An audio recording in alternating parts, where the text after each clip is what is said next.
ವಿವಾದ ಆಗೋ ಥರದ್ದೇನಿಲ್ಲ ಸರ್, ಸತ್ಯನೇ ಆಗಲಿ ಸರ್, ಹೇಳಲ್ಲ. ನಾನಂತೂ ನನ್ನ ಜೀವಕ್ಕೆ ತಲೆ ಕೆಡ್ಸ್ಕೊಳ್ಳೋಣ. ಯಾಕಂದರೆ ಒಂದು ಸರ್ಕಾರಕ್ಕೆ ಥ್ರೆಟ್ ಅಷ್ಟೇ ಅಲ್ಲ, ನೀವು ನ್ಯಾಯಾಂಗಕ್ಕೂ ಥ್ರೆಟ್. ಸರ್ ನ್ಯಾಯಾಂಗ ಥ್ರೆಟ್ ಇಲ್ಲ ಸರ್, ನ್ಯಾಯಾಲಯಕ್ಕೆ ನೀವು ಮಾಡ್ತಾ ತಪ್ಪನ್ನು ಗಮನಕ್ಕೆ ತರ್ತಾ ಇದ್ದೀವಿ ಅಷ್ಟೇ. ದಯವಿಟ್ಟು ಅದನ್ನು ವ್ಯವಸ್ಥೆ ಸರಿಪಡಿಸಿ. ಈಗಿನ ವ್ಯವಸ್ಥೆಯಲ್ಲಿ ನ್ಯಾಯಾಂಗ ಬಿಟ್ಟರೆ ನಮ್ಗೆ ಯಾರಿಗೂ ಬೇರೆ ಇದ್ರ ನಂಬಿಕೆ ಇಲ್ಲ. ಹಾಗಾಗಿ ದಯವಿಟ್ಟು ನಿಮ್ಮಲ್ಲಿರ್ತಕ್ಕಂಥ ಲೋಪದೋಷ ನೀವು ಸರಿಪಡಿಸಿ. ನಾನು ಅದರ ಬಗ್ಗೆ ಜಡ್ಜ್ಗಳಿಗೂ ಕೂಡ ಪತ್ರ ಬರ್ತಿದ್ದೀನಿ. ನಿಮ್ಮ ಇದ್ರ ವ್ಯವಸ್ಥೆಯಲ್ಲಿ ಲೋಪದೋಷ ಸರಿಪಡಿಸಿ. ಎಷ್ಟು ಜನಕ್ಕೆ ಬರ್ದಿರೋ ಒಂದೊಂದು ಎಷ್ಟು ಜನಕ್ಕೆ ಬರ್ದಿದ್ದೀರಾ ಜಡ್ಜ್ಗಳಿಗೆ? ಸುಪ್ರೀಂ ಕೋರ್ಟ್ ಜಡ್ಜ್ಗೂ ಬರ್ತಿದ್ದೀನಿ, ಹೈಕೋರ್ಟ್ ಜಡ್ಜ್ಗೂ ಬರ್ತಿದ್ದೀನಿ, ಯಾರಿಂದಾದರೂ ವಿಜಿಲೆನ್ಸ್ಗೆ ಬರ್ತೀನಿ. ಬರಲ್ಲ ಸರ್, ನಿಮ್ಮ ನೀವು ಸರಿಪಡಿಸ್ಕೊಳ್ಳಿ ಅಂತ ಹೇಳಿದ್ರೆ ನೀವು ಇವತ್ತು ಹೆಂಗಂದ್ರೆ ಆ ಸ್ಥಾನದಲ್ಲಿ ಕುಳಿತುಕೊಂಡಿರೋದು ನಾವಿರೋದು ಜನರಿಗೆ ಬುದ್ಧಿ ಹೇಳೋದಕ್ಕೆ. ನಾವು ಜನರಿಂದ ಬುದ್ಧಿ ಹೇಳಿಸ್ಕೊಳ್ಳೋ ಮಟ್ಟದಲ್ಲಿ ಇಲ್ಲ ಅನ್ನೋಂಥ ಸ್ಥಿತಿಯಲ್ಲಿ ಇರುವಂಥ ಟೈಮಲ್ಲಿ ನೀವು ಜಡ್ಜ್ಗಳಿಗೆ ಹೋಗಿ ನೀವು ನಿಮ್ಮನ್ನು ಸುಧಾರಿಸ್ಕೊಳ್ಳಿ ಅಂತ ಹೇಳಿದ್ರೆ ಕೇಳ್ಬಿಡ್ತಾರ ಸರ್? ಸರ್ ಅದನ್ನೇ ಹೇಳ್ತಾರೆ, ನ್ಯಾಯಾಲಯಗಳು ಕೂಡ ತೆರೆದ ಮನಸ್ಸಿನ ಕೆಲಸ ಮಾಡಬೇಕು ಸರ್. ನ್ಯಾಯಾಲಯ ಕೂಡ ಒಂದು ವ್ಯವಸ್ಥೆಯ ಭಾಗವೇ ಹೊರತು ವ್ಯವಸ್ಥೆಗಿಂತ ಮೀರೋದಲ್ಲ ಸರ್. ಸರ್ ಸಾಕಷ್ಟು ನ್ಯಾಯಾಧೀಶರಿಗೂ ಕೂಡ ಅದ್ರ ಬಗ್ಗೆ ಅರಿವಿದೆ, ಅದರ ಕ್ರಮ ತಗೊಳ್ತಾ ಇದ್ದಾರೆ. ಆದರೆ ಅವ್ರಿಗೂ ಕೂಡ ಕೆಲವೊಂದು ಕಟ್ಟುಪಾಡುಗಳಿರೋದ್ರಿಂದ ಸಮಸ್ಯೆ ಆಗ್ತದೆ. ಸೊ ಹಾಗಾಗಿ ಇದ್ರ ಬಗ್ಗೆ ದೊಡ್ಡ ಚರ್ಚೆ ಆಗಬೇಕು, ದೊಡ್ಡ ಸಮಗ್ರವಾಗಿ ಒಂದು ಸಮಾವೇಶಗಳಾಗಬೇಕು. ಸೊ ಎಲ್ಲರೂ ಸತ್ಯ ಒಪ್ಕೋಬೇಕು. ಸೊ ನಾನು ಅದನ್ನ ಹೇಳಲ್ಲ. ಈಗ ನಾನು ನೋಡಿ ಶಾಲಿನಿ ನೈಜ ವಿಷಯದ ಬಂದ ತಕ್ಷಣ ಕ್ಷಮೆ ಕೇಳಿದೆ. ಸಾಕಷ್ಟು ಅದ್ರ ಬಗ್ಗೆ ಚರ್ಚೆಗಳಾಯಿತು, ಏನನ್ನ ಮಾತಾಡೋದು, ತಲೆ ಕೆಡಿಸ್ಕೊಳ್ಳಿಲ್ಲ.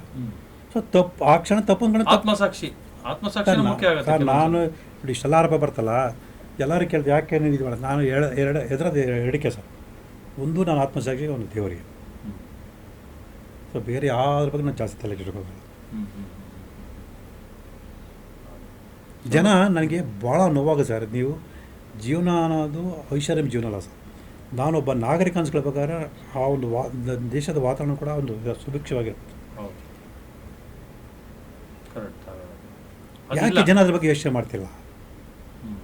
ಇವತ್ತು ನನಗೆ ಅಧಿಕಾರ ಇದೆ, ಇವತ್ತು ನಾನು ಚೆನ್ನಾಗಿರ್ತೀನಿ, ನಾಳೆ ಅಧಿಕಾರ ಸರ್. ನನಗೆ ಭಾಳ ನೋವಾಗೋದೇನೆಂದರೆ ಇದೇ ನನ್ನ ಅನುಭವದಲ್ಲಿ ಹೇಳೋದು, ಪೊಲೀಸ್ ಅಧಿಕಾರಿಗಳು ಇಷ್ಟೊಂದು ಅಧಿಕಾರ ಇದ್ದಾಗ ಮಾಡ್ತಾರಲ್ಲ ಸರ್, ಅದ್ರ ನಿವೃತ್ತ ಆದ ನಂತರ ನನ್ನ ಹತ್ರ ನ್ಯಾಯ ಕೇಳ್ಕೊಂಬಂದಿದ್ದಾರೆ ಸರ್. ಹೌದಾ? ನಂಬಲ್ಲ ನೀವು. ಎಷ್ಟು ಜನ ಪೊಲೀಸ್ ಅಧಿಕಾರಿಗಳು ನನ್ನ ಹತ್ರ ನ್ಯಾಯ ಕೇಳ್ಕೊಂಬಂದ್ರೆ ನಾನು ನ್ಯಾಯ ಕೊಡ್ತೀನಿ, ನೀವು ಕೇಳಿ ನೋಡೋಣ.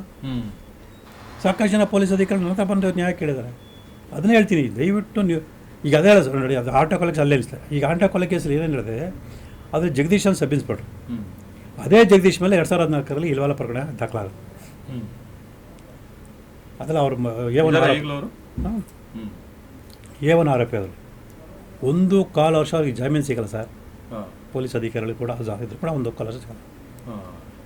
ಆ ಆರೋಪಿಗಳು ಕೆಲವರು ನನಗೆ ಬಂದು ಮನವಿ ಮಾಡ್ಕೊಳ್ತಾರೆ, ಸೊ ನಮಗೆ ಈ ಥರ ಅನ್ಯಾಯ ನ್ಯಾಯ ಕೊಡಿಸಿ ಅಂತೇಳಿ.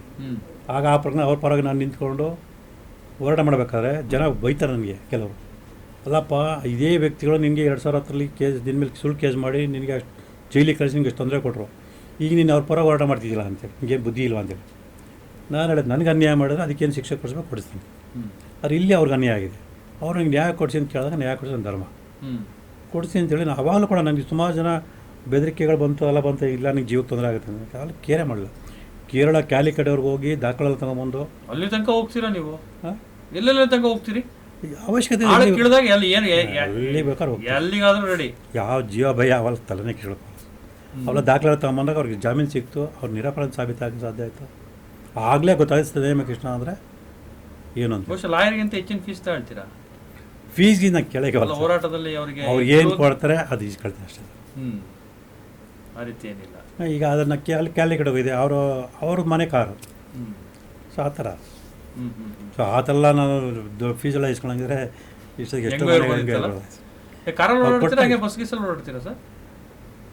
ಬಸ್ಸಲ್ಲಿ ಓಡಾಡ್ತೀನಿ. ಕೆಲವು ಸಲ ಬಂದಾಗ ಕಾರಲ್ಲಿ ಓಡಾಡ್ತೀನಿ. ಇಲ್ಲ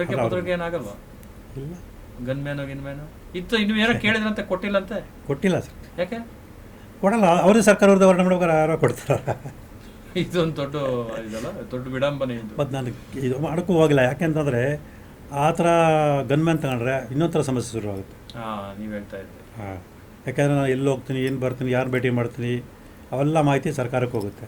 ಈಗ ಸರ್ಕಾರದಿಂದ ಹೊರಟ ಮಾಡ್ತಿರಲ್ಲ, ಅವೆಲ್ಲ ಮಾಹಿತಿ ತಗೊಂಡು ಮತ್ತೊಂದು ಥರದ್ದು ತೊಂದರೆ ಪಡೋ ಸಾಧ್ಯತೆ ಇರುತ್ತೆ. ಹಾಗಾಗಿ ನನ್ನ ಮೇಲೆ ನನಗೆ ನಂಬಿಕೆ ಇದೆ, ಎಲ್ಲದಕ್ಕಿಂತ ಮುಖ್ಯ ದೇವ್ರ ಮೇಲೆ ನಂಬಿಕೆ ಇದೆ. ಯಾಕಂದರೆ ಇದು ದೇವರು ಸೃಷ್ಟಿ ಮಾಡಿರ್ತ ಜಗತ್ತು, ಆತನೇ ನನಗೆ ಈ ಪ್ರೇರೇಪಣೆ ಕೊಟ್ಟಿರೋದು. ಹಾಗಾಗಿ ನನ್ನ ಕಾಪಾಡೋ ಜವಾಬ್ದಾರಿ ದೇವ್ರದ್ದು ಅಂತೇಳಿ ನಾನು ದೇವ್ರ ಮೇಲೆ ಭಾರ ಹಾಕ್ಬಿಟ್ಟಿದ್ದೀರಿ. ಭಾರ ಹಾಕ್ಬಿಟ್ಟು ಭಾಳ ನಂಬ್ತೀರಾ ದೇವ್ರನ್ನ? ಖಂಡಿತವಲ್ಲ ಸರ್. ಯಾಕೆ ಒಂದು ಇದಿರ್ಬೇಕಲ್ಲ, ಒಂದು ದೇವ್ರನ್ನ ಅತಿ ಹೆಚ್ಚಾಗಿ ನಂಬೋದಕ್ಕೆ ಒಂದು ನೋಡಿ ಸರ್, ದೇವ್ರ ನಂಬದೇ ಇರೋದಕ್ಕೂ ಕಾರಣಗಳಿರ್ತದೆ. ದೇವ್ರನ್ನ ಅತಿಯಾಗಿ ನಂಬೋದಕ್ಕೂ ಕೂಡ ಕೆಲವೊಂದು ಕಾರಣಗಳಿದೆ. ಯಾಕೆ ಅಂತ ಹೇಳಿದ್ರೆ ಏನು ನಾವು ಎಷ್ಟು ವರ್ಷಗಳು ಹೋರಾಟ ಮಾಡ್ತಿದ್ದೀನಿ, ಆ ಹೋರಾಟಕ್ಕೆ ಬೇಕಾದ ಎಲ್ಲ ಶಕ್ತಿಗಳು ಆ ಒಂದು ಹೇಳಲ್ಲ, ಅದು ದುಡ್ಡಾಗಲಿ ಅಥವಾ ಸಾಕ್ಷಿಗಳಾಗಲಿ ಮತ್ತೊಂದಾಗಲಿ ತಾನೇ ನನ್ನ ಬರೋ ರೀತಿಯಲ್ಲಿ ದೇವರು ನನಗೆ ಕೊಡ್ತಾ ಇದ್ದಾನೆ ಸರ್. ಆ ಅನುಭವ ನನಗಿದೆ. ಆ ಅನುಭವದ ಮೇಲೆ ಮಾಡ್ತೀವಿ. ಎಲ್ಲರೂ ಅದೇ ಮಾಡ್ತೀವಿ. ಹೆಂಗೆ ನೀನು ಇದು ಮಾಡ್ತೀವಿ ಅಂತ ನನ್ನ ಹೆಂಡತಿ ಬೈತಾಳೆ ಸರ್, ಹೆಂಗೆ ಆರಾಮಾಗಿರುತ್ತೆ ಶ್ರವಣ ಮಾಡ್ಕೊಳ್ತೇವೆ. ಎಷ್ಟು ಸರ್ ಏಜ್ ನಿಮಗೀಗ? 55. ನಾನು ಹೇಳ್ತೀನಿ ದೇವ್ರ ಮೇಲೆ ನಂಬಿಕೆ. ಮುಗಿಸ್ಬಿಡ್ತೀರಾ? 60ಕ್ಕೆ ಸಾಕು ಅಂತ? ಖಂಡಿತ ಸರ್. ನನ್ನ 60 ಅರಳು ಮರಳು ಅಂತಾರಲ್ಲ ಸರ್, ಉಸಿರು ಹೋರಾಟಗಳದು ಆ ಕಸುವು, ಆ ಶಕ್ತಿ, ಆ ಒಂದು ಈಗ ಅರುಳು ಮರಳು ಅಂತಾರಲ್ಲ, ಹೋರಾಟಗಳ ಆ ಒಂದು ಜ್ಞಾಪಕ ಶಕ್ತಿ ಯಾವಾಗಲೂ ಇರ್ತದೆ ಅಂತ ಅನ್ಸುತ್ತಾ ನಿಮಗೆ? ಇರ್ತದೆ ಸರ್. ಹೇಳಿದ್ನಲ್ಲ ಸರ್, ದೇವರ ಪ್ರೇರೇಪಣೆ ಇರೋದ್ರಿಂದ ದೇವರ ಪ್ರೇರೇಪಣೆ ಕೊಡೋವರೆಗೂ ಹೋರಾಟ ಇದ್ದೇ ಇರುತ್ತೆ. ಮತ್ತು ಅಷ್ಟರೊಡೆ ನನ್ನ ಈ ಒಂದು ಪ್ರೇರಣೆ ಬೇರೆ ಯಾರಾದ್ರು ಬರ್ಬೋದು.